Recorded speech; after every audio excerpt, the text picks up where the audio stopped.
Alisha as a person had just a fantastic personality. She was so vibrant and bubbly, and your typical 17 to 18-year-old really.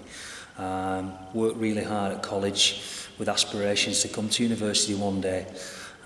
Socially, she interacted with many friends that she had, and she really valued the time she spent with her family.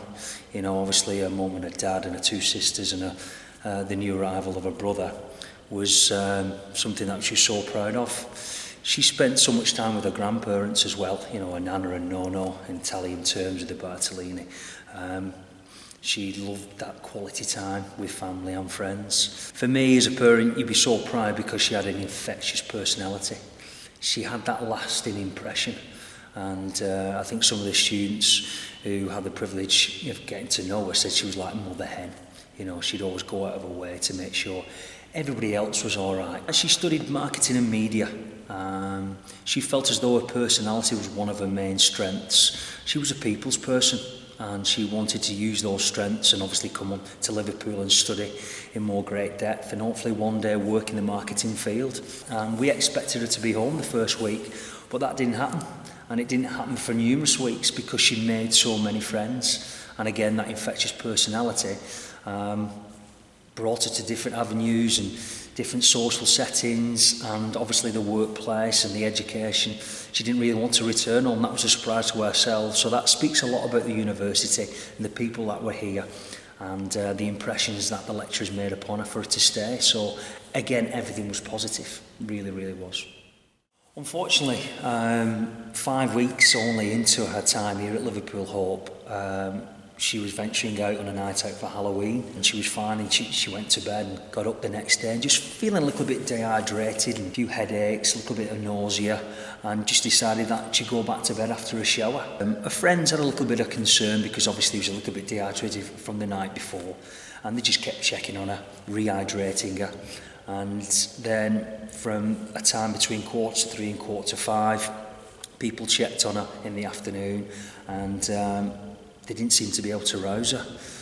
And unfortunately, you know, they called the paramedics to come out and try and rouse her, and they couldn't. And unfortunately, we were led to believe that she contracted meningitis. And you know, you ask yourself the question, how and why in somebody so young and healthy and everything in front of her. And to her heartache, you know, that took her life. And as I'm sat here speaking now, it's as though I'm still speaking about somebody else. It's still very raw, and it's very hard to take in. And I don't want anybody else to go through what we have as a family have had to go through. And the loss is just, you know, there's no words that I can describe that loss. You know, I still feel as though she's still here at university. And the reason for me being here today is to try and prevent it happening again, and making students aware of the signs and the symptoms, and looking after yourself, eating right, sleeping well, taking care of your studies, and getting that life balance, that social balance, that educational balance right. Our lives will never be the same, and we miss her so dearly, you know, each and every family member do, and we think about her all the time, and I think her lasting memory will be here to make sure it doesn't happen. And that's what I'm fighting for now, and all our family members are, to try and educate the students who are here and who are possibly going to come here and be educated, to make sure you look out for the dangers of bacterial meningitis.